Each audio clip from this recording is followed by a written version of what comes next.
ที่เซอร์ไพรส์มากนะครับคุณเฟิร์นค่ะก็คือความขยันของคนจีนแล้วก็ไม่ใช่แค่ความขยันแต่เป็นสังคมที่กระหายความรู้อันนี้อาจจะเป็นสิ่งที่ผมเรียนรู้มากที่สุดอืมจากที่สแตนฟอร์ดเพราะว่าที่อเมริกาเนี่ยเขาชอบเล่าเรื่องความล้มเหลวของตัวเอง อืม mindset เรื่อง30บวกที่คุณเฟิร์นถามเนี่ยก็คือทำยังไงที่ยังเก็บความกระหายช่วง20บวกเนี่ยไว้ได้ อือฮึนะครับแน่นอนนะภายใต้ความนิ่งมากขึ้นความเข้าใจโลกมากขึ้นแต่ว่าอย่าให้ความกระหายตรงนั้นนะครับมันหายไปทีเด็ดของอาจารย์อามที่ทำให้เป็นเราในวันนี้อาจารย์อามบอกว่ามันคืออะไรที่ทำให้วันนี้เรามีดรอามตั้งนิรันดร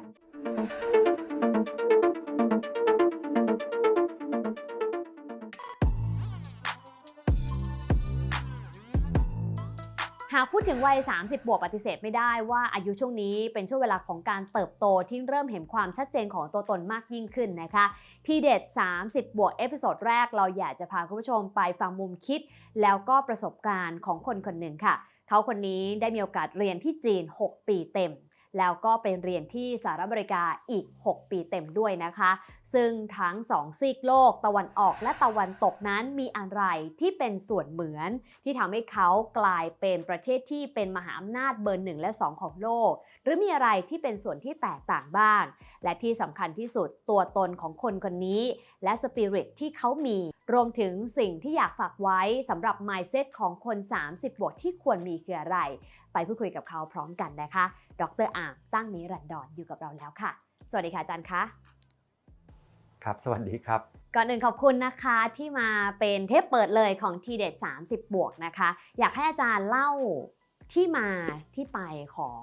อาจารย์อามก่อนละกันนะคะว่าก่อนจะมาเป็นดร.อามตั้งนิรันดรย้อนกลับไปตอนที่เป็นเด็กชายอามตั้งนิรันดรวันนั้นเราเป็นเด็กชายแบบไหนเราเป็นคนแบบไหนยังพอจำได้ไหมคะครับจริงๆก็เป็นนักเรียนปกติทั่วไปนะครับก็เรียนหนังสืออยู่ที่สาธิตปทุมวันตอนนั้นเรียนโปรแกรมภาษาอังกฤษนะครับเพราะฉะนั้นก็เรียนภาษาอังกฤษมาตั้งแต่เด็กๆนะครับแล้วก็พอถึงช่วงม.6 เนี่ยตอนนั้นก็ตัดสินใจนะครับก็สอบชิงทุนแล้วก็ได้ไปเรียนที่ประเทศจีนนะครับก็เรียนที่จีนเนี่ยอยู่6ปีเพราะว่าต้องไปเรียนภาษาก่อน2ปีก่อนที่จะเข้ามหาวิทยาลัยนะครับเพราะว่าตอนไปตั้งแต่เริ่มต้นเนี่ยไม่ได้ภาษาจีนเลยเพราะเรียนแต่ภาษาอังกฤษมาใช่ครับ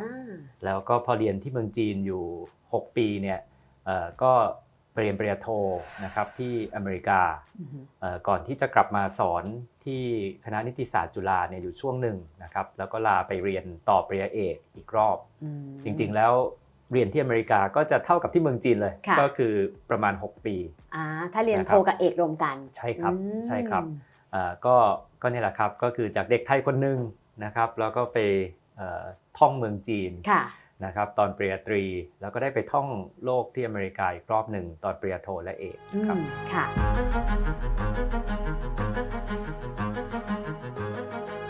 วันนี้ถามว่าอาจารย์อามรับบทบาทหน้าที่อะไรบ้างเพราะว่าไม่ใช่แค่เป็นอาจารย์ในรั้วมหาวิทยาลัยเท่านั้นถูกไหมคะอาจารย์ยังมีอีกหลายบทบาทหน้าที่โดยเฉพาะบทบาทที่มีกับประเทศด้วยเหมือนกันอาจารย์ใช้ให้ฟังหน่อยสำหรับบทบาทในวันนี้ค่ะ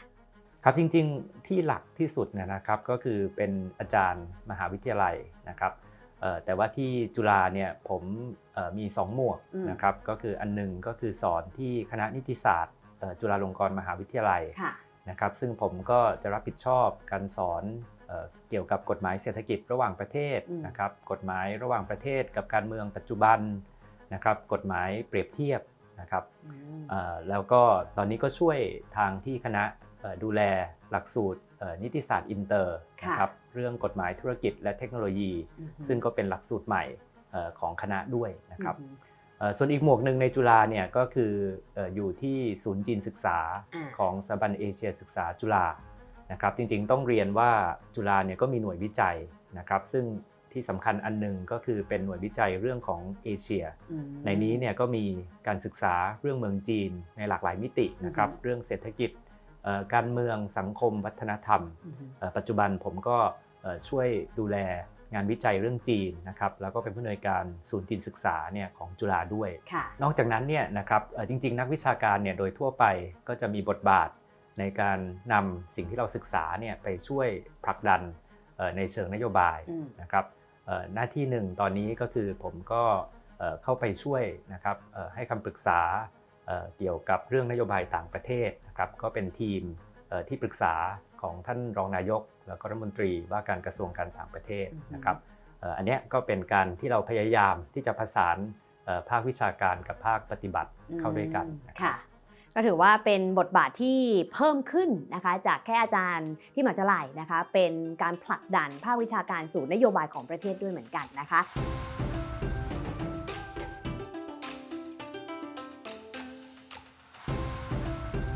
ต้องยอมรับว่าปีที่อาจารย์เริ่มเรียนที่จีนช่วงนั้นปีไหนนะคะอาจารย์ประมาณปี 2004 ครับ 2004 ถึง 2010 เพราะว่า 6 ปีพอดีจีนตอนนั้นแทบจะยังไม่ได้มีความโดดเด่นในเชิงเศรษฐกิจหรือแม้แต่ทำไมไปเรียนกฎหมายที่จีนคือเฟิร์นเองก็อาจจะตั้งคำถามไม่แน่ใจอาจารย์วันนั้นอะไรเป็นเหตุผลเบื้องลึกเบื้องหลังของการเลือกเรียนกฎหมายที่จีนค่ะจริงๆในนี้ก็จะมี2คำถามซ้อนอยู่ก็คือทำไมไปจีนแล้วก็ทำไมถึงเรียนกฎหมายนะครับแต่จริงๆเนี่ยก็เล่าให้คุณเฟิร์นฟังว่าตอนที่ผมเรียนมัธยมเนี่ยผมก็สนใจนะครับเรื่องประวัติศาสตร์จีนนะครับดูหนังจีน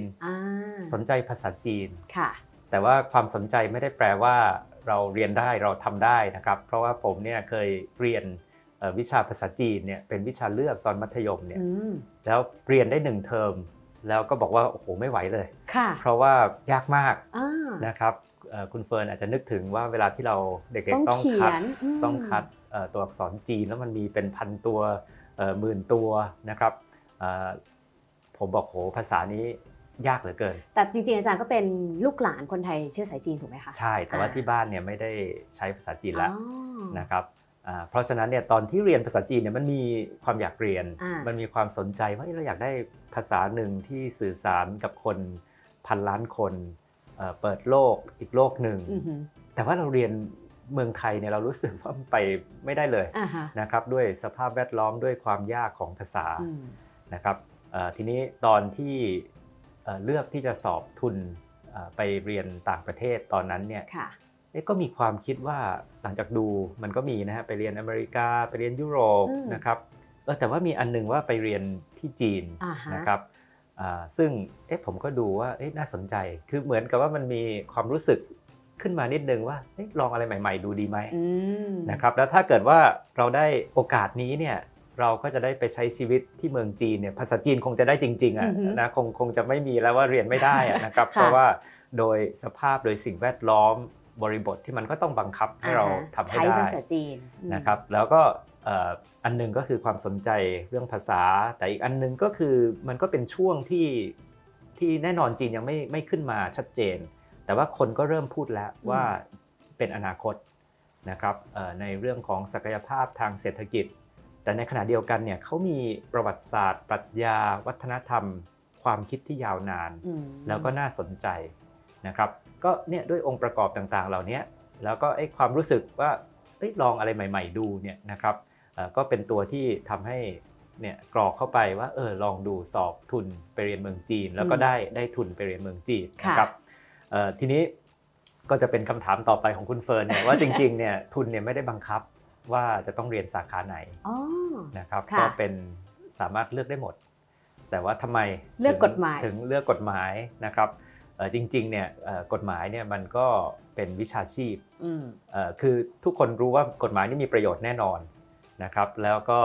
กฎหมายจีนเนี่ยถ้าเราคิดง่ายๆตอนนั้นนะคิดแบบเด็กๆเลยเนี่ยเราก็รู้สึกว่ามันต้องมีประโยชน์แน่นอนเลยกับธุรกิจกับการค้ากับความสัมพันธ์ระหว่างไทยจีนในอนาคตอันนี้คือคิดแบบเด็กๆเลยนะครับแต่จริงๆเนี่ยความโชคดีของผมเนี่ยก็คือพอผมไปเรียนกฎหมายจริงๆเนี่ยความสนใจของผมเนี่ยมันกลับเป็นเรื่องความสัมพันธ์ระหว่างกฎหมายกับเศรษฐกิจการเมืองสังคมนะครับซึ่งมันก็เป็นเรื่องที่เราสนใจอยู่แล้วก็คือกว้างขวางกว่ากฎหมายนะครับแล้วก็จริงๆเนี่ยพูดง่ายๆครับคุณเฟิร์นประเทศหนึ่งถ้าเราจะเปลี่ยนแปลงประเทศ หรือว่าเรากำลังที่จะเปลี่ยนระบบเนี่ยเศรษฐกิจใช่ไหมครับซึ่งจากเดิมก็เป็นระบบวางแผนเนี่ยมาสู่ระบบที่เป็นระบบเศรษฐกิจแบบตลาด Market Economy มากขึ้นเนี่ยจริงๆกลไกที่สำคัญที่สุดก็คือกฎหมายนะครับเพราะฉะนั้นเนี่ยผมไปเรียนกฎหมายเมืองจีนเนี่ยก็ไม่ได้เรียนกฎหมายซะทีเดียวนะครับแต่ว่าเรียนในลักษณะว่าถ้าจีนอยากจะเปลี่ยนแปลงไปในทิศทางนี้ถ้าจีนจะมีนโยบายเศรษฐกิจแบบนี้มันจำเป็นที่ต้องปรับเรื่องกฎหมายยังไงบ้างมันก็เลยเป็นการเรียนที่สนุกมากตอนที่อยู่ที่เมืองจีนนะครับโอ้โหนั่นเป็นความคิดของเด็กวัย18เองนะคะคือ17-18ถูกไหมคะช่วงมัธยมไปเท่าไหร่หรือว่าจริงๆเร็วกว่านั้นไหมคะเพราะจริงๆอาจารย์อาร์มจบด็อกเตอร์เร็วมากจริงๆก็ไม่ได้ถือว่าเร็วมากนะครับแต่ว่าก็คือตอน18เนี่ยก็คือไปเรียนที่จีนแต่ว่าก็คือเรียนเหมือนกับเรียนยาวเลยครับก็ไม่ได้เรียนแล้วก็คือกลับมาตอนนั้นที่เรียนโทกลับมาก็ทำงาน2 ปีแล้วก็ไปเรียนด็อกเตอร์อีกรอบเลย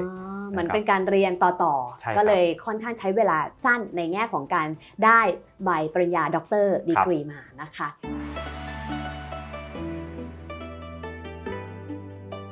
ทีนี้พอเราไปเรียนที่จีนสิ่งที่เราคาดหวังนะคะในวันที่เรากรอกเลือกจีนไปกับสิ่งที่เราเห็นจริงแล้วก็ต้องอยู่ยาวถึง6 ปีมันต่างกันหรือเหมือนกันยังไงบ้างมี culture shock อะไรเกิดขึ้นระหว่างทางไหมคะคือจริงๆตอนที่กรอกนี่ก็บอกว่ามันเป็นด้วยความรู้สึกอยากลองอยากที่ว่าทำให้ได้นะครับเพราะว่าภาษานี้เราก็คิดว่าถ้าได้ภาษาจีนเนี่ยมันจะเปิดอีกโลกหนึ่งให้กับเราเพราะว่าคุณเฟิร์นผมคิดว่าภาษานี่คือหน้าต่างนะครับสำคัญเลยเข้าสู่ความรู้แต่ว่าไม่ใช่แค่เข้าสู่ความรู้สมัยก่อนเนี่ยเราชอบคิดว่าเราเรียนภาษาอังกฤษแล้วเข้าสู่ความรู้ทั้งหลายของโลกนะครับภาษาจีนก็อาจจะเข้าสู่ความรู้อีกชุดหนึ่งแต่ผมว่าที่สำคัญที่สุดของภาษาเนี่ยก็คือ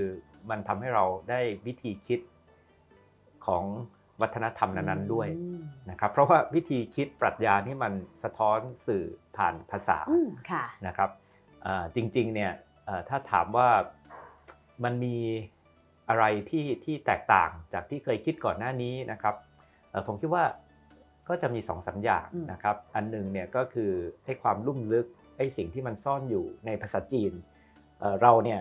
ได้เรียนรู้ว่าภาษานี่มันไม่ใช่แค่เครื่องมือในการสื่อสารที่เราใช้สื่อสารเรียนภาษาจีนเราคุยกับคนพันล้านคนได้มันมีประโยชน์ทางธุรกิจมันไม่ใช่แค่นั้นนะมันเป็นอีกหน้าต่างหนึ่งเข้าสู่วิธีคิดปรัชญาวัฒนธรรมแบบจีนซึ่งผมคิดว่ามีประโยชน์มหาศาลสำหรับผมยกตัวอย่างได้ไหมคะเพราะฟังเข้าใจว่าภาษาจีนในแต่ละคำที่เขียนเนี่ยมันมีความหมายซ่อนอยู่เท่านั้นเลยแต่อาจารย์มองเห็นมิติอะไรที่บอกว่ามันลึกซึ้งแล้วก็ลุ่มลึกกว่านั้นคะคือยกตัวอย่างนะครับว่าภาษาจีนเนี่ยเป็นภาษาภาพนะครับขณะที่คุณเฟิร์นภาษาของฝรั่งเนี่ยมันก็เป็นตามเสียงนะครับแต่ภาษาภาพเนี่ยแปลว่าคนจีนเนี่ยคิดในเชิงสัญลักษณ์นะครับคิดในเชิงของภาพซึ่งมันกว้างขวางนะครับแล้วก็มีมิติมากขึ้นนะครับขณะเดียวกันเนี่ยดูจากภาษาจีนเนี่ยมันจะเป็นหลายอย่างเนี่ยมันเป็นลักษณะของการที่เอาคอนเซปต์ที่แตกต่างกันเนี่ยมาผสานเข้าหากันนะครับเราอาจจะเคยได้ยินเวลาเราพูดถึงปรัชญาจีนนะครับในแข็งมีอ่อนในอ่อนมีแข็งในขาวมีดำในดำมีขาวพวกนี้นะครับปรัชญาหยินหยางนะครับมีทั้ง2ส่วนทำยังไงที่จะทำให้เกิดความสมดุลระหว่าง2ส่วนนะครับแล้วมันก็จะมีภาษิตมีสำนวนมีความคิดซึ่งผมก็คิดว่าเหมือนภาษาอังกฤษนะผมคิดว่าถ้าเวลาที่เราคิดเป็นภาษาอังกฤษแล้วก็จะมีวิธีในการคิดแบบหนึ่งนะครับเหมือนกันผมว่าภาษาจีนเนี่ยมันเปิดโลกในเรื่องนี้ในเรื่องวิธีคิดในเรื่องวัฒนธรรมในเรื่องปรัชญานอกจากที่บอกว่าภาษาเป็นเครื่องมือนะครับเพราะฉะนั้นอันนี้คือส่วนแรกเลยที่สนุกตอนที่อยู่เมืองจีนแล้วก็ผมว่าความหมายน่าจะเป็นอย่างนี้ว่าสมัยก่อนผมสนใจประวัติศาสตร์จีนผมก็เคยอ่านเรื่องปรัชญาจีนแต่เราอ่านเป็นภาษาไทยซึ่งมันอาจจะไม่ได้ความหมาย เหมือนกับที่เราได้อ่านด้วยภาษาจีนจริงๆ นะ นะ ค ค รั รั บบ เพราะว่า ต้นฉบับเลย เพราะไม่งั้นภาษาไทยเนี่ยมันแปลมามันก็แปลด้วยภาษาไทย ซึ่งก็จะมีความหมายของภาษาไทยมีข้อจำกัดของภาษาไทย ค่ะ ใช่ไหมครับแต่ว่าพอเราสามารถอ่านสามก๊กเป็นภาษาจีน อ่าฮะ เราสามารถอ่านปรัชญาเต๋าเป็นภาษาจีน อันเนี้ยเราก็ทำให้เข้าใจหลายอย่างมากขึ้น ที่ก่อนหน้านี้เราอาจจะไม่เคยมอง อือฮึ เรื่องต่างๆในมิตินี้หรือ ค่ะ เข้าใจได้แบบนี้นะครับอีกอันหนึงที่เซอร์ไพรส์มากนะครับ คุณเฟิร์น ค่ะ ก็คือความขยันของคนจีน อืม นะครับแล้วก็ไม่ใช่แค่ความขยันแต่เป็นสังคมที่กระหายความรู้ อืม นะครับก็คือผมไปที่จีนเนี่ยสภาพแวดล้อมเนี่ยคือข้างๆนี่มีแต่ร้านหนังสือ โอ้ นะครับในมหาวิทยาลัยเนี่ยมีร้านหนังสืออย่างน้อย 3-4 แห่งภายในมหาวิทยาลัยก็คือทุกตรอกมีร้านหนังสือ อือฮึ เดินออกไปข้างๆมหาวิทยาลัยเป็นตึกหนังสือ5 ชั้น โอ้ นะครับเปิดทีวีนะครับช่องทีวีเต็มไปด้วยสารคดีนะครับรายการที่แน่นอนนะรายการบันเทิงก็เป็นที่นิยมนะครับแต่ว่ารายการที่เป็นที่นิยมไม่แพ้รายการบันเทิงเนี่ยคือรายการที่เอาศาสตราจารย์ต่างๆของเมืองจีนมาเลคเชอร์ในทีวี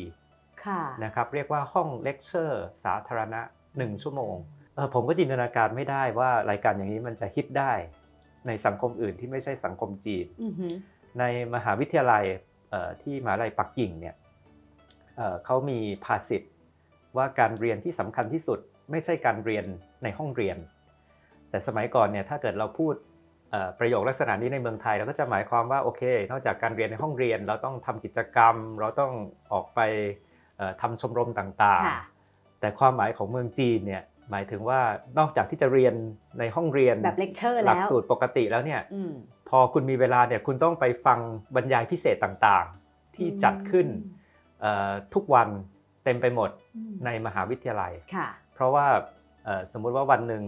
ในมหาวิทยาลัยนะครับตื่นเช้าขึ้นมาเนี่ยเปิดเว็บบอร์ดดูในสมัยนั้นนะครับมันจะมีเลยครับว่าวันนี้เนี่ยมีการบรรยายพิเศษอะไรบ้างแล้วมีอย่างน้อย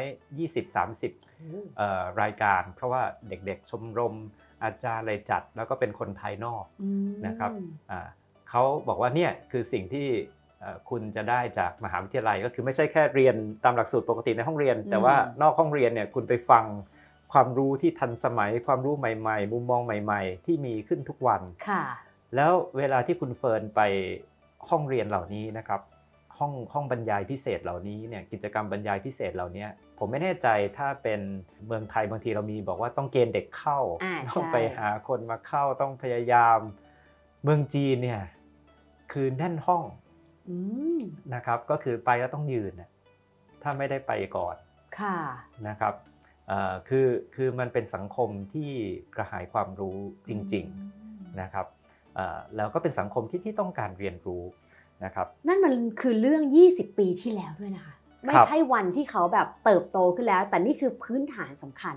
ที่ทำให้เขาเติบใหญ่ได้ในวันนี้อาจารย์อามองแบบนั้นไหมคะแล้วก็อะไรน่าจะเป็นไดรเวอร์ที่ทำให้เขากระหายความรู้ขนาดนั้นคะอาจารย์นี่ไงเพราะฉะนั้นเนี่ยมันก็เลยโยงเข้ากับภาษาและวัฒนธรรมแล้วก็ปรัชญาของจีนนะครับเพราะว่าถ้าเกิดว่าเราดูปรัชญาขงจื้อเนี่ยเห็นชัดเจนว่าเรื่องที่พูดเยอะที่สุดก็คือเรื่องของการศึกษานะครับสำนวนจีนภาษิตจีนเนี่ยที่เกี่ยวข้องกับการศึกษานี่เยอะมากนะครับคุณเฟิร์นคือเขาเป็นสังคมพื้นฐานที่ให้ความสำคัญกับการศึกษามาตั้งแต่อดีตนะครับแล้วขณะเดียวกันเนี่ยก็เป็นสังคมที่ให้คุณค่ากับความขยันนะครับแต่จริงๆผมว่าอันนี้ก็ไม่ได้แตกต่างจากสังคมตะวันตกนะคือพื้นฐานของสังคมตะวันตกก็เป็นสังคมที่ให้คุณค่ากับฮาร์ดเวิร์กความพยายามนะครับการทำงานหนักนะครับแต่ว่าของเมืองจีนเนี่ยผมคิดว่านอกจากพื้นฐานทางวัฒนธรรมคุณค่าแล้วเนี่ยบริบททางสังคมด้วยนะครับเพราะว่ามันเป็นการแข่งขันที่สูงมากนะครับอย่างเพื่อนๆผมที่เรียนมหาวิทยาลัยปักกิ่งเนี่ยไม่ได้สบายเพราะว่าทุกคนแข่งขันตลอดในความหมายว่าแข่งขันกันจะไปเรียนต่อเมืองนอกแข่งขันกันเพื่อได้งานที่ดีนะครับดังนั้นเนี่ยบรรยากาศก็คือ ก็คือเราหาที่นั่งยากมาก ในมหาวิทยาลัยที่นั่งที่จะอ่านหนังสือ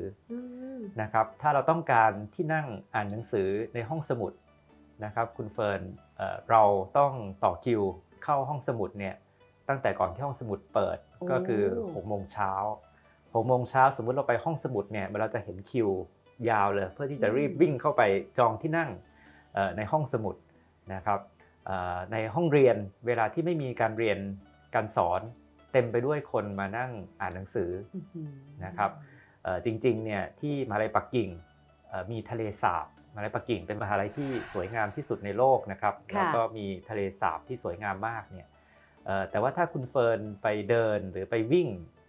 ที่ทะเลสาบมหาลัยปักกิ่งเนี่ยตลอดทางเนี่ยคุณเฟิร์นจะเห็นเด็กจีนเนี่ยหยิบหนังสือท่อง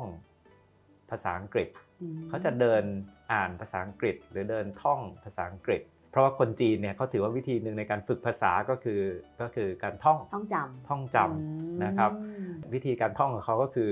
เดินริมทะเลสาบท่องไปเรื่อยๆออกเสียงนะครับแต่ความหมายก็คือว่าสภาพแวดล้อมรอบตัวเนี่ยเหมือนสภาพของสังคมที่อยู่รอบด้วยความรู้ความอยากเรียนรู้การที่พยายามที่จะมุ่งไปข้างหน้านะครับผมว่าอันนี้ก็เป็นอีกส่วนหนึ่งที่เราได้อย่างชัดเจนเลยจากการที่เราไปใช้ชีวิตที่เมืองจีนตอนนั้น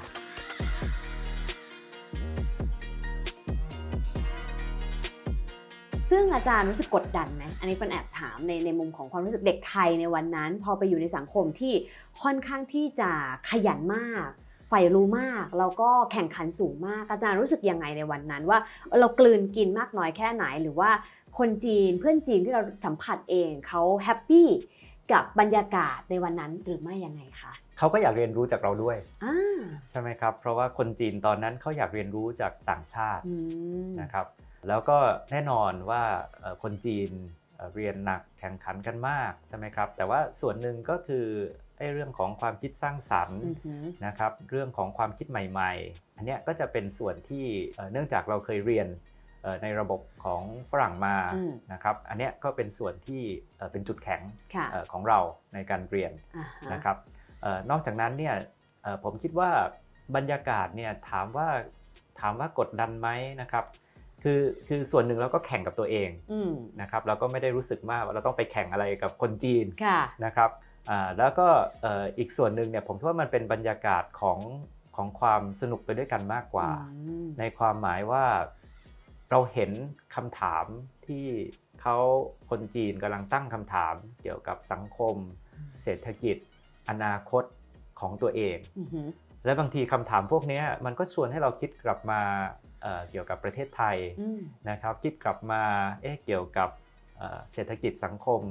อนาคตของโลกนะครับผมว่ามันเป็นโจทย์หลายๆอย่างที่มันน่าสนใจนะครับคือมันเหมือนเราไปใช้ชีวิตในประเทศที่กำลังเปลี่ยนแปลงอย่างมโหฬารและกำลังเปลี่ยนแปลงที่จะมีบทบาทสำคัญต่อโลกด้วยแล้วเราได้อยู่ท่ามกลางการเปลี่ยนแปลงนี้ในยุคสมัยนั้นนะผมว่าอันนี้ก็จะเป็นประสบการณ์ตอนนั้นที่มีคุณค่ามากและในแง่ของวิชาการในแง่ของกฎหมายพอพูดถึงกฎหมายเราก็จะไปคิดถึงซีโร่ตะวันตกซะเยอะนะคะว่าเขาเป็นต้นแบบของการออกกฎหมายการบังคับใช้กฎหมายซึ่งหลายประเทศก็นำหลักมาใช้จีนวันนั้นแทบจะไม่ได้ถูกพูดถึงในแง่ของการจะนำกฎหมายจีนมาปรับใช้กับประเทศอื่นๆได้อย่างไรอาจารย์เรียนอะไรในห้องเรียนในช่วงตลอด6 ปีนั้นบ้างคะจริงๆอันนี้ผมว่าน่าสนใจมากๆนะครับคุณเฟิร์นเพราะว่าผมก็เรียนกฎหมายที่จีนแล้วผมก็เรียนกฎหมายที่สหรัฐอเมริกาแล้วผมก็สอนกฎหมายที่ไทยนะครับตอนที่ผมเรียนที่เมืองจีนเนี่ยมันเป็นยุคของการรื้อสร้างกฎหมายนะครับผมยกตัวอย่างว่ากฎหมายพื้นฐานที่ต้องเรียนกันเนี่ยกฎหมายทรัพย์กฎหมายแรงงานกฎหมายละเมิดผมเรียนกฎหมายทรัพย์ที่เมืองจีนเป็นปีที่จีนกำลังร่างแล้วก็จะออกกฎหมายทรัพย์ฉบับใหม่ผมเรียนกฎหมายแรงงานที่เมืองจีนก็เป็นปีที่จีนกำลังจะออกกฎหมายสัญญาแรงงานฉบับใหม่ก็คือตอนเรียนเนี่ยยังไม่มีกฎหมายที่ออกแล้วก็กฎหมายที่บอกว่าอาจจะยังมีอยู่เนี่ยกำลังจะไม่ใช้แล้วล่ะ อ๋อ เพราะว่ากำลังจะออกอันใหม่กันอ่ะ คือมีการเปลี่ยนแปลงในช่วงนั้น แล้ว พอดี กำลังเถียงกันอยู่ว่าจะออกยังไง อ่า นะครับเพราะฉะนั้นเรียนเกือบทุกวิชาเนี่ยมันจะเป็นลักษณะแบบนั้น ค่ะ เพราะว่ามันเป็นช่วงของการปฏิรูป อืม ช่วงของการเปลี่ยนผ่านของสังคม อืม พูดง่ายๆที่เมื่อกี้ผมเกริ่นนะครับจากสังคมที่เป็นระบบวางแผน อืม แพลนอีโคโนมีนะครับทุกอย่างรัฐสั่งทุกอย่างรัฐจัดการทุกอย่างเป็นรัฐวิสาหกิจมาเป็นสังคมที่เป็นตลาด อืม เสรีมากขึ้นมีเอกชนนะครับเพราะฉะนั้นมันไม่ใช่แค่จะเปลี่ยนระบบเศรษฐกิจ อืม แต่มันต้องเปลี่ยนทั้งโครงสร้างของกฎหมาย ค่ะ เพราะฉะนั้นเนี่ยที่เมื่อกี้ผมบอกว่าผมก็เรียนกฎหมายอย่างค่อนข้างน่าสนใจตอนปริญญาตรีก็คือเรียนกฎหมายในลักษณะที่มันสัมพันธ์ อืม กับเศรษฐกิจการเมือง ค่ะ มันจะไม่ใช่กฎหมายอย่างเดียวให้กลายไปเรียนกฎหมายเหมือนนักปฏิรูปกฎหมาย นั่นน่ะสิ เหมือน กำลังบอกว่ากำลังถอยไปอยู่ในผู้กำหนดนโยบาย ใช่ เพื่อที่จะปฏิรูปกฎหมาย เพื่อขับเคลื่อนประเทศในเฟสต่อไปแบบนี้ ก็คือ ล เรียนกฎหมายในฐานะเป็นนโยบายสาธารณะ อืม เรียนกฎหมายในฐานะเป็นตัวที่จะขับเคลื่อนเศรษฐกิจการเมือง ค่ะ นะครับเพราะฉะนั้นเนี่ยอันเนี้ยก็เลยเป็นสิ่งที่ผมคิดว่ามันติดตัวผมมา อืม ว่าเราไม่ใช่นักกฎหมายแบบนักกฎหมาย แต่เรา ค่ะ เป็นนักกฎหมายที่พยายามที่จะเข้าใจบทบาทของกฎหมายเนี่ย อืม ต่อเศรษฐกิจการเมืองแล้วก็สังคมนะครับ อืม แต่ว่าอีกส่วนหนึ่งของคำถามคุณเฟิร์นเนี่ย ค่ะ ก็คือเป็นเรื่องว่ากฎหมายฝรั่งใช่ไหมครับ อือฮึ แต่เมื่อกี้เนี่ยผมก็พูดไปแล้วว่าเมืองจีนเป็นเมืองที่กระหายความรู้ กระหายการเรียนรู้แล้วคือกระหายการเรียนรู้จากโลกภายนอก อืม เพราะฉะนั้นเนี่ยคุณเฟิร์นเชื่อไหมว่าตอนที่ผมเรียนที่เมืองจีนเนี่ยผมเรียนทฤษฎีฝรั่ง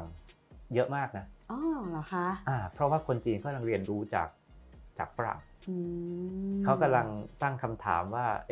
เขาต้องปฏิรูปอะไรบ้าง อืม สิ่งไหนที่เขาเอาจากฝรั่งมาได้บ้าง ค่ะ สิ่งไหนที่เอาจากฝรั่งมาแล้ว อาจจะไม่เหมาะกับสังคมจีนเขาก็ถกเถียงกันนะครับเขาก็บอกบางอย่างที่ฝรั่งอาจจะใช้ได้ผลที่เมืองจีนจะใช้ได้ผลไหม อืม ทำไมถึงจะใช้ไม่ได้ผล แต่ว่าคุณเฟิร์นถ้าคุณเฟิร์นไปร้านหนังสือรอบตัวผมเนี่ยที่ผมบอกเยอะมากเนี่ยมันมีหนังสือแปลของหนังสือคลาสสิกฝรั่งทุกเล่มที่เรานึกออก อืม นะครับหนังสือวิชาการหนังสือชั้นนำของฝรั่งที่มีชื่อเสียงมันมีแปลเป็นภาษาจีนหมด อืม นะครับเพราะฉะนั้นเนี่ยคนจีนช่วงนั้นเนี่ยกระหายความรู้ของฝรั่งมาก ค่ะ แต่อันนี้ก็เลยเป็นสิ่งที่น่าสนใจ เพราะอะไรทราบไหมครับ เพราะว่าพอหลังจากที่ผมไปเรียนที่อเมริกาเนี่ยผมเรียนที่จีนช่วง 2004 นะครับถึงประมาณ 2010 ค่ะ แล้วก็ไปเรียนปริญญาโทใบแรกเนี่ยที่อเมริกาเนี่ยในปี 2011 นะครับ ต่อกันเลย ต่อกันเลยแต่ว่าถามว่าตอนนั้นเนี่ยมันเป็นช่วงเวลาอะไร มันเป็นช่วงเวลาภายหลัง financial crisis เมื่อประมาณปี 2007-2008 ค่ะ นะครับแล้วก็ตอนนั้นเนี่ยก็เป็นช่วงที่ในอเมริกาเนี่ยตั้งคำถามเกี่ยวกับทฤษฎีของอเมริกาเอง อืม นะครับเพราะว่ากฎหมายเขาคงต้องมีปัญหานะ ค่ะ มันถึงนำไปสู่วิกฤตได้ อ่า ระบบเศรษฐกิจเขาอาจจะมีช่องโหว่ช่องว่าง อือฮึ สิ่งที่เคยคิดเคยบอกว่ามันเป็นแบบนี้ก็อาจจะต้องตั้งคำถามมันก็เลยเป็นอะไรที่สนุกมากในทางความคิดนะครับว่าตอนเราเรียนที่เมืองจีนแล้วก็เรียนว่าเราอยากที่จะพัฒนาหรือว่าปฏิรูปในแนวทางตะวันตกแบบนี้ แต่แนวทางตะวันตกที่เราเรียนพอเราไปถึงตะวันตกเขาก็กำลังตั้งคำถามกำลังทบทวนอยู่เหมือนกัน ว่าเวิร์กหรือเปล่า ว่าเวิร์กหรือเปล่าที่เป็นมา อ่ เพราะมันทำให้เกิดวิกฤตเหมือนกันอย่างเงี้ยนะครับแต่ว่าเราก็เลยทำให้เห็นว่าจริงๆเนี่ยความรู้เนี่ยมันไม่ได้หยุดนิ่งนะความรู้เนี่ยมันมีพัฒนาการมีการตั้งคำถามมีการขับเคลื่อนตลอดตามตัวระบบบริบททางเศรษฐกิจสังคมที่เปลี่ยนแปลงไป ค่ะ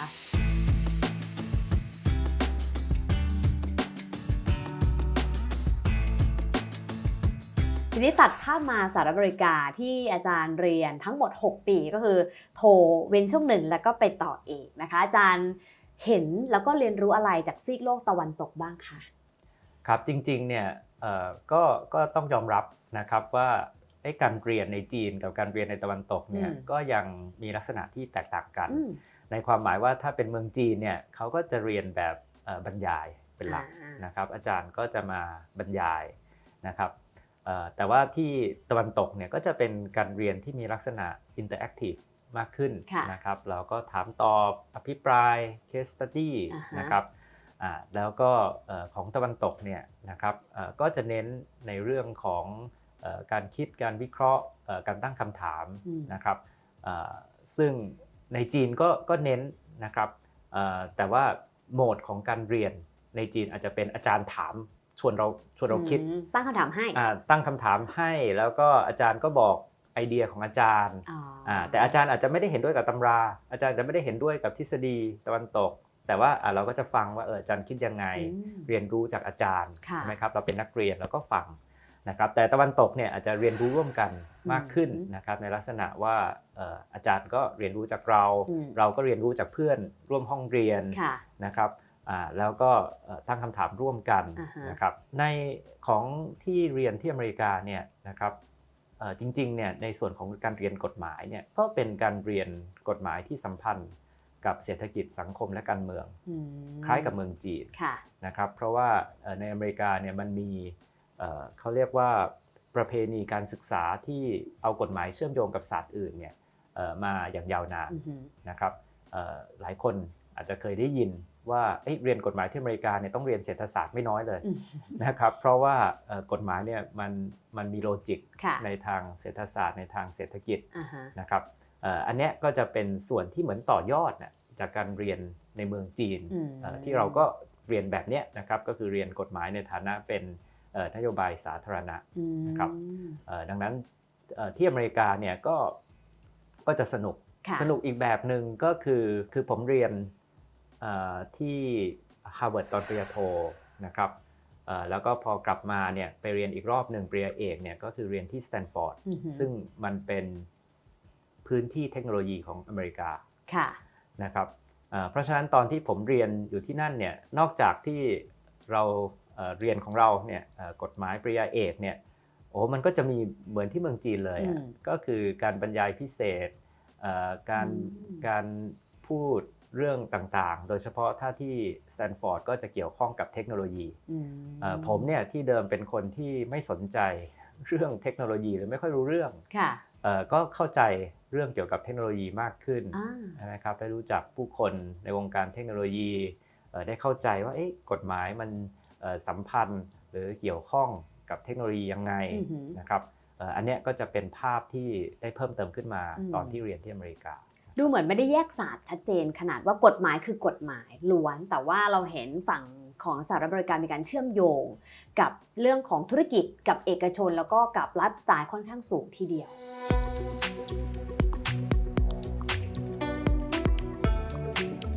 ทีนี้ถ้าพูดถึงจีนเมื่อสักครู่อาจารย์อาร์มก็พูดชัดว่าเราเห็นเรื่องของภาษาเราเห็นเรื่องของการใฝ่รู้เรื่องความขยันนะคะแล้วในฝั่งของอเมริกาเราเห็นคนในซีกโลกตะวันตกเป็นแบบไหนในมุมมองของอาจารย์ณวันนั้นค่ะครับคือจริงๆแล้วเนี่ยนะครับหลายคนชอบพูดถึงความต่างเดี๋ยวเราอาจจะลองคุยกันเรื่องความต่างด้วยนะครับแต่ว่าผมพูดความเหมือนก่อนนะครับเพราะว่าจริงๆเนี่ยผมเคยคุยกับนักธุรกิจคนหนึ่งที่มีประสบการณ์โชคโชนเลยทั้งที่จีนและที่อเมริกาแล้วสิ่งแรกที่ท่านพูดกับผมเนี่ยก็คืออาจารย์เคยสังเกตไหมว่าจริงๆแล้วคนอเมริกาคนจีนเนี่ยคล้ายกันมากเลยนะครับทั้งในเรื่องของคุณค่าเรื่องการทำงานหนักความขยันการเป็นสังคมที่กระหายความรู้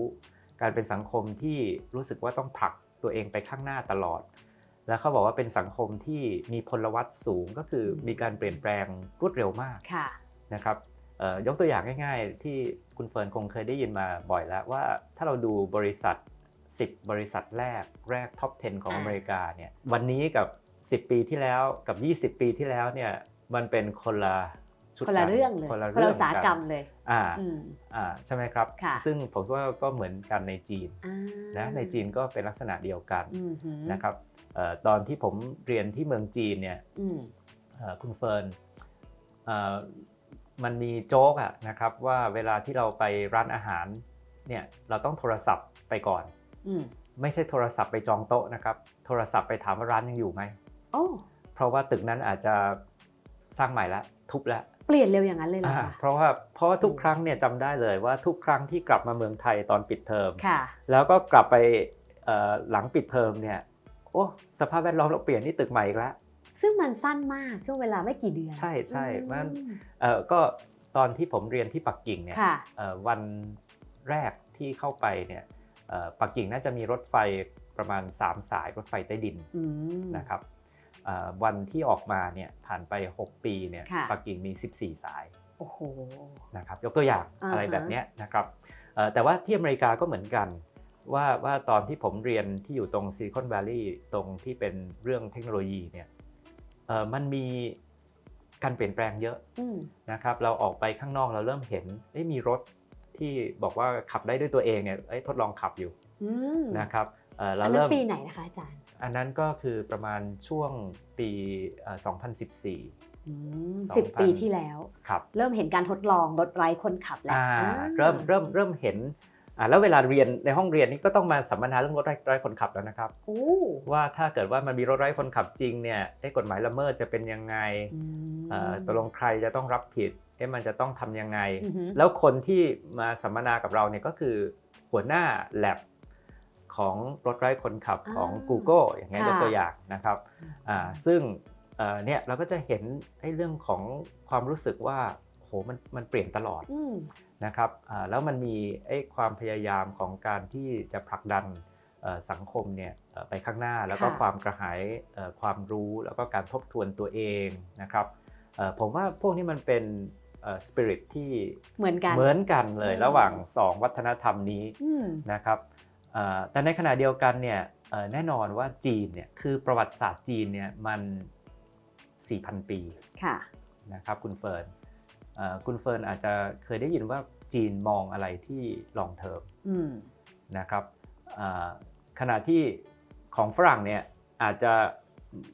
มองในเรื่องที่ระยะสั้นกว่านั้นนะครับ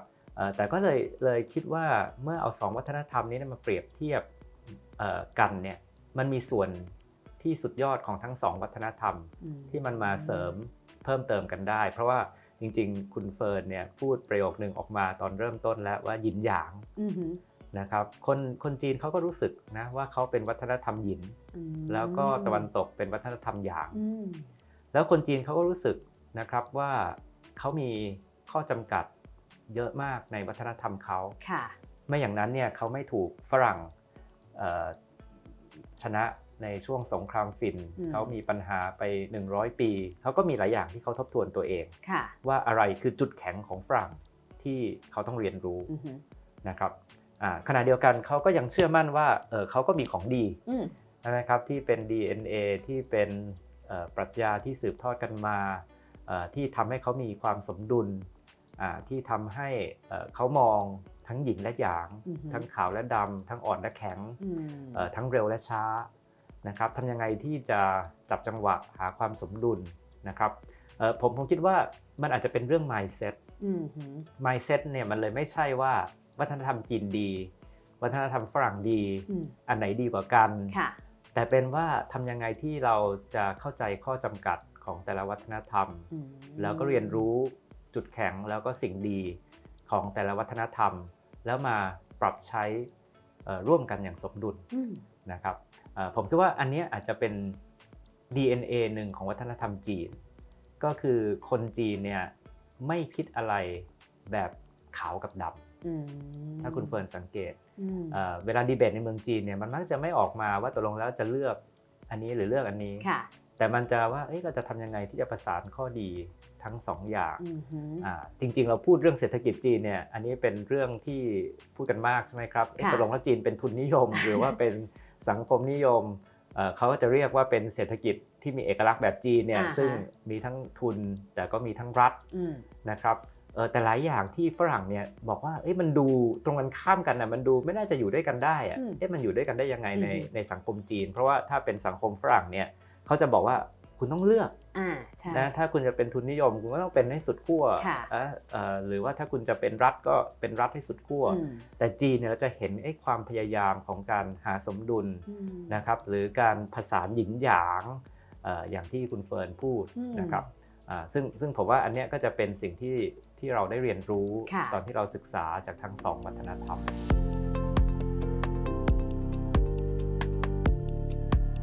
อาจารย์อาร์มไปเรียน 6 ปีทั้งจีนและสหรัฐอเมริกาเนี่ยนะคะรวมกัน 12 ปีแต่ว่าวันนี้ก็ต้องยอมรับว่าเราใช้ชีวิตที่เมืองไทยมากที่สุดอาจารย์เคยคิดไหมคะว่าเอ๊ะจริงๆแล้วเราสามารถหยิบประโยชน์หรือว่าเราสามารถแคปเจอร์สปิริตของเขาที่อาจารย์เล่าว่ามีทั้งเรื่องของ hard working นะคะเรื่องของการที่ไดนามิกสูงมากนะคะหรือแม้แต่กระหายความรู้เนี่ยปรับใช้กับประเทศได้ยังไงหรือเราควรอยู่ตรงไหนท่ามกลางโลกที่ค่อนข้างมีความท้าทายแล้วก็มีการแข่งขันค่อนข้างสูงแบบนี้คือจริงๆเนี่ยมันเป็นโลกที่ท้าทายมากขึ้นเยอะอะครับคุณเฟิร์นและจริงๆเนี่ยก็ต้องยอมรับว่าที่ท้าทายมากขึ้นเยอะเนี่ยมันเป็นเพราะจีนกับอเมริกาทะเลาะกันนะครับคือจริงๆเนี่ยตอนที่ผมเรียนทั้งสองฝั่งเนี่ยมันเป็นช่วงฮันนีมูนคือเขาไม่ได้มีประเด็นอะไรกันใช่ไหมเขาไม่ทะเลาะกันกลับมาไทยปุ๊บเขาทะเลาะกันเลย นะครับเขาตอนนั้นนี่เป็นช่วงที่ทั้งสองประเทศนี่นิยมกันมากคนจีนก็อยากเรียนรู้จากอเมริกาคนอเมริกาก็สนใจวัฒนธรรมภาษาปรัชญาเศรษฐกิจจีนนะครับแต่ว่าถึงจุดหนึ่งเนี่ย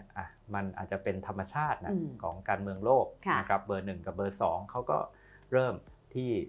จะแข่งขัน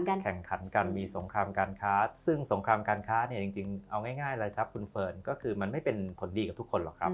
รวมทั้งโลกด้วยก็คือต่อไปนี้เราจะอยู่ในยุคเศรษฐกิจที่มันฝืดเคืองมากขึ้น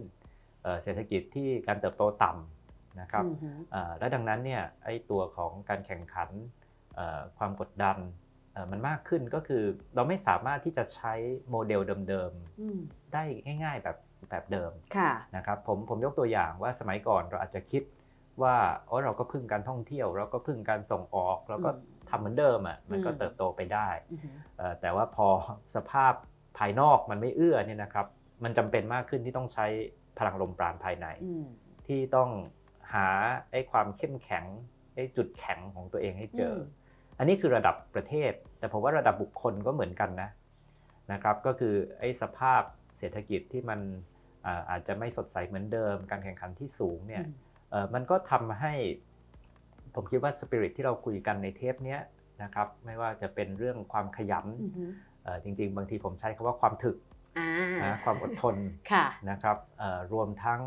เรื่องของความกระหายความรู้ความกระหายที่จะเรียนรู้ตลอดทำไมต้องเรียนรู้ตลอดเพราะว่ามันเปลี่ยนตลอดไงมันทำไมมันถึงเปลี่ยนตลอดเพราะว่าด้วยการแข่งขันของ2 มหาอำนาจเนี่ยเทคโนโลยีมันจะเปลี่ยนเร็วแล้วก็มหาศาลแล้วก็จะมีความกดดันด้วยว่าถ้าคุณตามไม่ทันเทคโนโลยีและการเปลี่ยนแปลงคุณก็เกาะรถขบวนของการเติบโตไม่ได้นะครับเพราะฉะนั้นเนี่ยถ้ากลับมาถามเรื่องเมืองไทยแล้วก็สอดคล้องกับ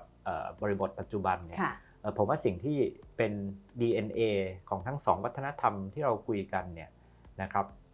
มันเป็นเรื่องที่สามารถมาปรับใช้ได้และจะสำคัญมากขึ้นด้วยนะครับ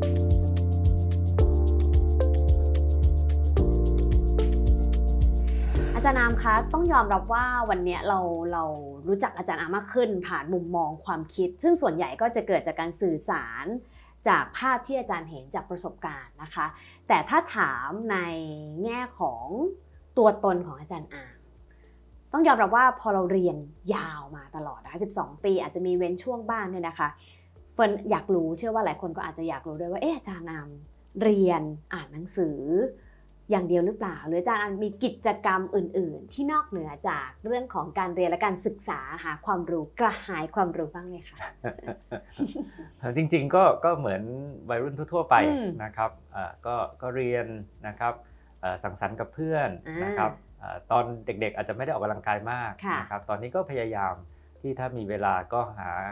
พยายามที่จะออกกำลังกายให้มากขึ้นนะครับแต่จริงๆเนี่ยผมคิดว่าประเด็นของเรื่องเนี่ยก็คือพอเราเรียนเนี่ยแล้วก็เราสนใจไอ้สิ่งที่เราเรียนเนี่ยแล้วไอ้สิ่งที่เราเรียนเนี่ยมันกลายเป็นผูกเชื่อมโยงเศรษฐกิจสังคมการเมืองซึ่งเป็นเรื่องที่เราสนใจอยู่แล้วเนี่ยมันไม่ได้มีความรู้สึกเหมือนเรียนมาก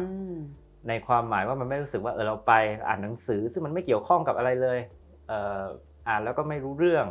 ใช่ไหมแต่ว่ามันเป็นเรื่องว่าเรากำลังได้ขบคิดอยู่ตลอดว่าตกลงแล้วเนี่ยเศรษฐกิจจีนมันจะไปทางไหนตกลงแล้วสังคมจีนจะไปทางไหนตกลงแล้วเรื่องพวกนี้ในเมืองไทยมันให้ข้อคิดอะไรกับเราได้บ้างนะครับคือผมว่าความสนุกเนี่ยมันอยู่ที่การตั้งคำถามเหล่านี้ใช่ไหมครับเพราะฉะนั้นเนี่ยมันก็เลยไม่ได้รู้สึกเหมือนกับว่าเราแยกว่าอันนี้คือการเรียนนะครับซึ่งเครียดจังเลยไม่จะมีประเด็น นะครับ แบบนั้นแต่ว่ามันก็เลยจะเป็นการเรียนที่ผสมผสานกับความสนใจเราด้วยแล้วก็กับคำถามที่เราสงสัยแล้วก็เคยถามมาตลอดเหมือนเป็นตัวตนของอาจารย์ใช่ก็คือตั้งแต่เด็กๆเนี่ยผมก็จะสนใจเรื่องเศรษฐกิจการเมืองสังคมประวัติศาสตร์ทำไมประเทศหนึ่งพัฒนาทำไมอีกประเทศหนึ่งไม่ไปไหนทำไมปัญหาของการติดลมมันถึงเกิดขึ้นทำไมประวัติศาสตร์เดี๋ยวก็มีรุ่งเรืองเดี๋ยวก็มีร่วงโรยทีนี้ผมคิดว่าเมื่อเรามีจุดเปรียบเทียบมากขึ้นเนี่ยมันทำให้มุมมองเรากว้างขวางขึ้นสมัยก่อนเราก็อาจจะให้คิดเรื่องเมืองไทยหรือคิดเรื่องของประวัติศาสตร์จีนอย่างเงี้ยนะครับน่าสนใจยุคต่างๆแต่พอเราไปที่เมืองจีนเราใช้ชีวิตอยู่ท่ามกลางการเปลี่ยนแปลงจริงๆท่ามกลางยุคสมัยของการเปลี่ยนแปลงจริงๆท่ามกลางการตั้งคำถามจริงๆแล้วก็ไปที่อเมริกาซึ่งมันก็เป็นยุคที่เมื่อกี้ผมบอกเขาก็ตั้งคำถามเขาก็ทบทวนเขาก็กำลังพยายามที่จะสร้างใหม่ reimagine ใหม่นะครับผมว่าเมื่อเราอยู่ท่ามกลางกระบวนการคิดการรื้อสร้างการตั้งคำถามใหม่อย่างเนี้ยมันเหมือนเราอยู่ท่ามกลางการปฏิบัติจริงของการเปลี่ยนแปลงทางทฤษฎีซึ่งผมว่าอันเนี้ยก็คือความน่าสนใจของประสบการณ์ทั้งสองโลกนะครับเหมือนอาจารย์มองว่าชีวิตอาจารย์ก็มีไดนามิกเหมือนกันจากการศึกษาขบคิดแล้วก็ตั้งคำถามตลอดเวลาจากการเปลี่ยนแปลงที่เกิดขึ้นไม่ได้มองว่าเฮ้ยมันคือการเรียนมันคือการทำงานแล้วแยกออกจากชีวิตส่วนตัวแต่มันคือเนื้อคือตัวตนเดียวกันนะคะ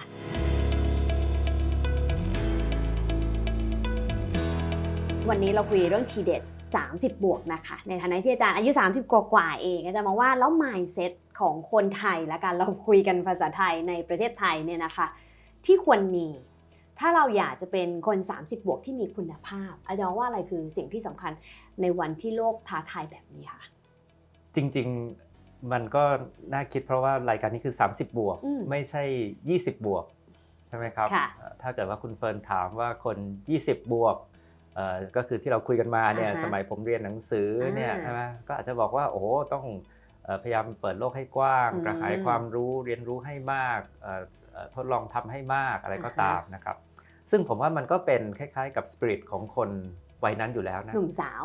ถ้าเราเป็นวัย20บวกเนี่ยเราก็กำลังแบบพลังงานเต็มเปี่ยมนะครับแรงมีเวลามีพลังมีเวลามีนะครับแต่ว่าผมคิดว่า30บวกเนี่ยทำยังไงที่เราจะเก็บพลังตรงนั้นแล้วก็ยังอยู่ในโหมดนั้นอยู่นะครับคือผมคิดว่าโลกวันนี้มันเปิดกว้างมากแล้วมันต้องการปรับตัวและการเรียนรู้มากนะครับแต่ถ้าเกิดว่าเราเริ่มอ่อนพลังจากยุค20บวกของเราเนี่ยซึ่ง20บวกทุกคนคิดว่าโอ้ยัง explore ได้เต็มที่ยังเรียนรู้ได้เต็มที่ยังเปลี่ยนปรับตัวเองได้เต็มที่มีเวลาแต่หลายคนเนี่ยอาจจะคิดว่า30นี่ไม่ได้ละ30นี่ต้องลงหลักปักฐาน30ต้องนิ่งๆแล้ว30จะอยู่ตรงไหนก็อยู่ตรงนั้นแล้วไม่ต้องเรียนอะไรมากแล้วโอ้โหแค่ทำงานวันต่อวันก็เหนื่อยมากแล้วนะครับแต่ผมคิดว่าไอ้ mindset เรื่อง30บวกที่คุณเฟิร์นถามเนี่ยก็คือทำยังไงที่ยังเก็บไอ้ความกระหายช่วง20บวกเนี่ยไว้ได้นะครับแน่นอนนะภายใต้ความนิ่งมากขึ้นความเข้าใจโลกมากขึ้นแต่ว่าอย่าให้ความกระหายตรงนั้นนะครับมันหายไปแล้วมันยิ่งสำคัญมากขึ้นด้วยกับโลกที่วันนี้มันเปลี่ยนแปลงมากมายขนาดนี้นะครับเพราะว่าถ้าเกิดว่าคุณเลิกการเรียนรู้ถ้าคุณเลิกการตั้งคำถามถ้าคุณเลิกปรับตัวคุณก็ตกขบวนได้เร็วมากนะครับก็คือถ้าตอนที่คุณ30บวกคุณไม่ได้มี mindset 20บวกเหลือแล้วเนี่ยนะครับผมว่าอันนั้นจะเป็นสิ่งที่อันตราย อาจารย์เอาในวัย30บวกวันนี้ต่างจาก20บวกวันนั้นยังไงคะผมคิดว่ามันเป็นการต่างเรื่องของโจทย์นะครับในความหมายว่าโจทย์เราคมขึ้นในการตั้งคำถามนะครับเพราะว่าเราเห็นโลกมามากขึ้นนะครับเรียนรู้มามากขึ้นพูดง่ายๆก็คือว่าปีแรกที่ผมเรียนเนี่ยใช่ไหมคำถามผมความคิดผมก็จำกัดเพราะว่าเรารู้แค่นี้พอเรารู้มากขึ้นนะครับผมคิดว่าโจทย์ในการมองการตั้งคำถามพวกนี้มันก็เปลี่ยนแปลงไปจากเดิม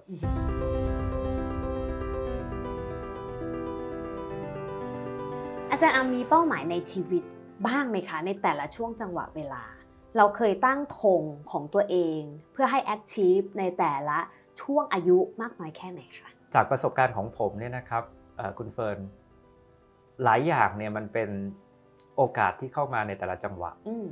ยกตัวอย่างว่าถ้าคุณเฟิร์นถามผมตอนม.6 เนี่ยผมคงไม่ได้วางแผนว่าจะไปเรียนเมืองจีนแล้วก็6ปีแล้วก็ไปเรียนอเมริกา6ปีคือคงไม่ได้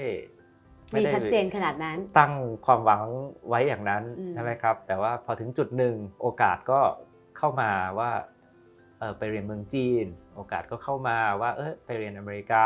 อย่างเงี้ยนะครับโอกาสก็เข้ามาว่าได้กลับมาสอนหนังสือที่เมืองไทยแล้วก็ได้ทำทั้งที่คณะนิติศาสตร์ขณะเดียวกันก็ได้ทำสิ่งที่สนใจก็คือเรื่องจีนศึกษาซึ่งเกี่ยวข้องกับเศรษฐกิจการเมืองสังคมวัฒนธรรมจีนด้วยนะครับแต่ว่าประเด็นของผมก็เลยอยู่ที่ว่าผมคิดว่าเวลาเราตั้งเป้าหมายเนี่ยบางทีมันไม่ใช่เป้าหมายในเชิงตำแหน่งในเชิงหน้าที่การงานนะครับแล้วผมคิดว่าเป้าหมายอย่างนั้นเนี่ยอันตรายด้วยซ้ำเพราะว่ามันทำให้เราฟิกซ์มากเกินไปแต่มันควรจะเป็นเป้าหมายในเรื่องของการพัฒนาคำถามคุณเฟิร์นเมื่อกี้mindset การพัฒนาหรือว่าการทบทวนจุดแข็งจุดอ่อนของตัวเองอย่างซื่อตรงนะครับคือจริงๆเนี่ยเราคุยกันเรื่องวัฒนธรรมจีนภาษาจีนเนี่ยในเมืองจีนนี่เขามีคำพูดเรื่องการหลอกลวงเนี่ยนะครับเขาบอกว่าไอ้การหลอกลวงผู้อื่นเนี่ยมันบาปหนักนะแต่การหลอกลวงที่อันตรายที่สุดเนี่ยก็คือการหลอกตัวเองนะครับความหมายก็คือว่าเราต้องคิดแล้วก็ทบทวนตัวเองอยู่ตลอดเวลานะครับว่าตกลงแล้วเนี่ยเรายังมีสปิริตตอน20บวกอยู่ไหมเรายังมีความกระหายความรู้ความอยากเรียนรู้อยู่ไหมเรายังมีความถึกความขยันเพียงพอไหมนะครับแล้วผมว่าถ้าเราจะตั้งเป้าหมายเนี่ยมันเป็นเป้าหมายของการพยายามที่จะพัฒนาตัวเองแบบนี้มากกว่าที่จะเป็นเป้าหมายในเชิงว่าหน้าที่การงานตำแหน่งหรือว่าต่อไปเราจะไปจุดไหนยังไงนะครับ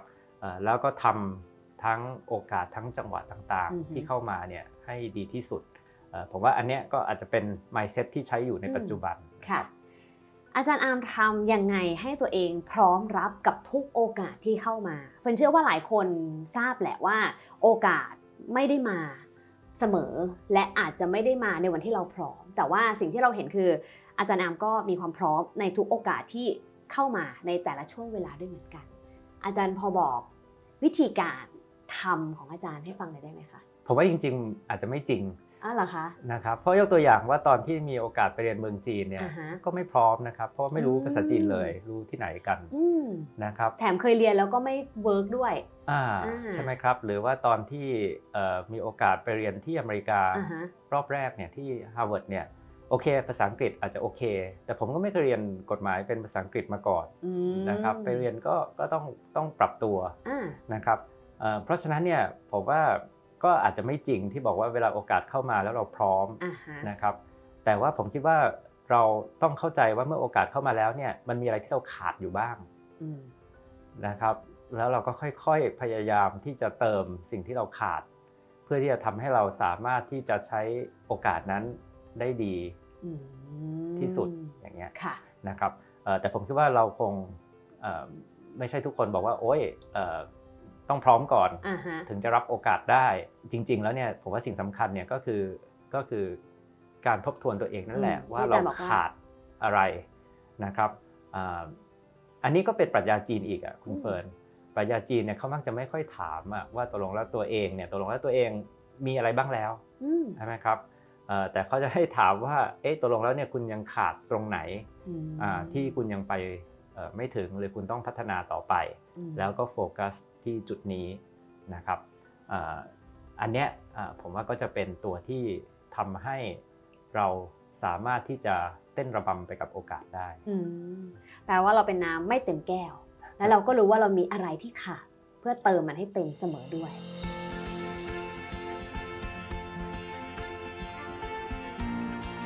มีช่วงไหนหรืออะไรที่อาจารย์อาร์ม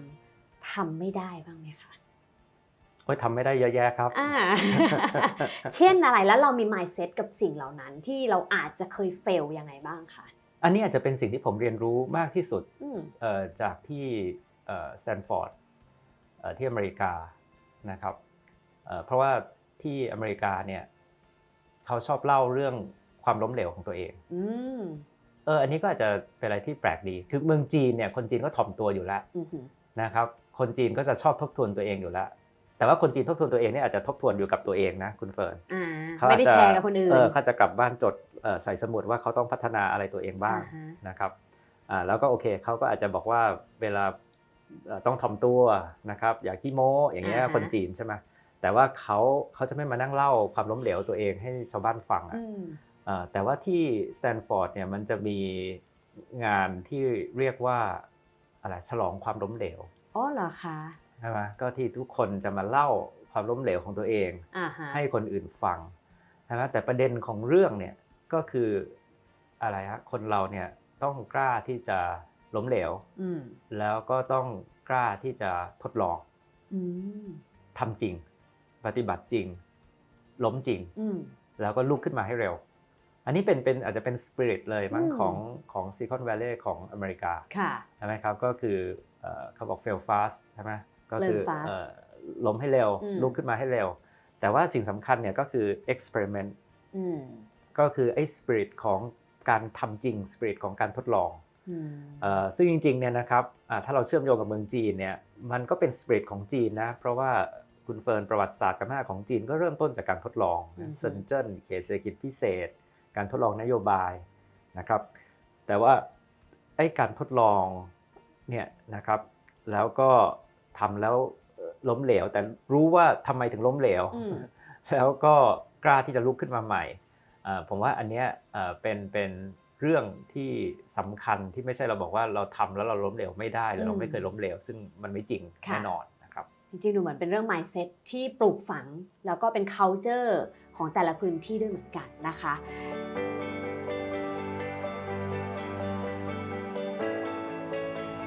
ทีเด็ด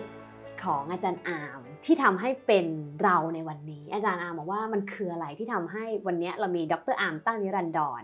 ที่เป็นบุคคลในวัย30บวกที่เป็นเชื่อว่าหลายคนชื่นชมนะคะแล้วก็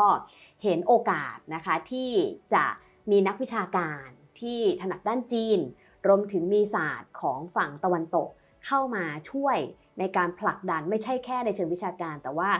เป็นระดับนโยบายด้วยนะคะครับคือผมคิดว่าก็คือความเข้าใจทั้งสองโลกนะครับจริงๆเนี่ยคุณเฟิร์นเรามีศัพท์มากมายเลยว่าเดี๋ยวนี้ยุคนี้จะต้องมีdata literacy มันต้องมี literacy เรื่องต่างๆนะครับแต่ว่าผมว่าเรื่องหนึ่งเนี่ยที่สำคัญก็คือ cultural literacy ก็คือความเข้าใจหรือความฉลาดในเรื่องวัฒนธรรมนะครับซึ่งอันเนี้ยมันไม่ได้หมายถึงว่าเข้าใจจีนเข้าใจอเมริกาทั้งสองอันเพราะว่าสองอันเป็นอำนาจใหญ่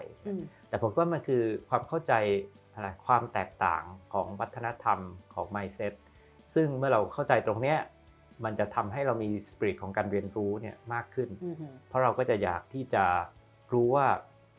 ทุกอย่างเนี่ยมันมีความเป็นไปได้อีกแบบหนึ่งใช่ไหมครับคือยกตัวอย่างเนี่ยทำไมคนที่เขาชอบเรียนกฎหมายเปรียบเทียบหรือวัฒนธรรมเปรียบเทียบเนี่ยอะไรคือประโยชน์ที่สำคัญที่สุดเนี่ยก็คือตอนคนจีนเรียนเรื่องอเมริกาคนจีนเห็นความเป็นไปได้อีกแบบหนึ่งว่าสังคมก็รันแบบนี้ได้คนอเมริกาเรียนเรื่องวัฒนธรรมจีนเรียนเรื่องเศรษฐกิจจีนก็เห็นความเป็นไปได้อีกแบบหนึ่งเห็นโอกาสอีกแบบหนึ่งเห็นมุมมองอีกแบบหนึ่ง เพราะฉะนั้นเนี่ยผมคิดว่ามันถ้าถามว่ามันคือ mindset ยังไงนะครับที่แปลงออกมาเป็นทีเด็ดเนี่ยมันก็คือ mindset ของการเปิดกว้างทางความคิดของการเรียนรู้ที่หลากหลายวัฒนธรรมแล้วก็ของการที่พยายามที่จะเข้าใจข้อจำกัดของแต่ละวัฒนธรรมแต่ขณะเดียวกันก็เข้าใจจุดแข็งของแต่ละวัฒนธรรมแล้วก็พยายามที่จะเอามาปรับใช้นะครับ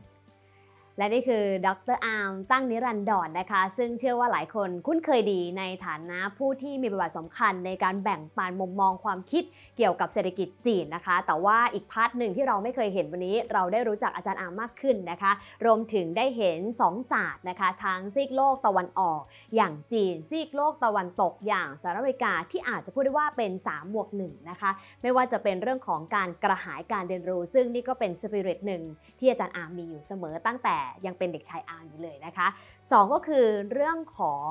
hard working นะคะทำงานหนักนะคะแล้วก็ที่สำคัญที่สุดอาจารย์อาร์มใช้คำว่าถึกนะคะคือไม่ใช่ขยันอย่างเดียวแต่ว่าต้องสู้มากกว่าค่าเฉลี่ยของคนทั่วไปด้วยซ้ำนะคะและนี่ก็เป็นสิ่งที่สหรัฐกับจีนมีเหมือนกันสุดท้ายน่าสนใจมากคือ dynamic เพราะไม่ใช่เพียงแค่เรื่องของเชิงเศรษฐกิจเชิงธุรกิจที่เราคุ้นเคยแต่แม้แต่มิติทางกฎหมายก็มีไดนามิกมากแล้วก็ปรับเปลี่ยนตามโลกที่เปลี่ยนไปเสมอแล้วก็ภาคธุรกิจที่เปลี่ยนไปด้วยแล้วก็อย่าลืมบวก1ค่ะนี่คือตัวตนที่สำคัญที่สุดของวัย30บวกก็คือต้องทบทวนตัวเองนะคะซึ่งอาจารย์อาร์มบอกชัดว่าอย่าหลอกตัวเองนะเป็นปรัชญาจีนที่เราต้องยอมรับว่าเราขาดอะไรเราควรเติมอะไรและเราต้องเรียนรู้อะไรบ้างนะคะวันนี้ดีใจเสมอที่ได้คุยกับอาจารย์อาร์มนะคะขอบคุณค่ะครับขอบคุณครับ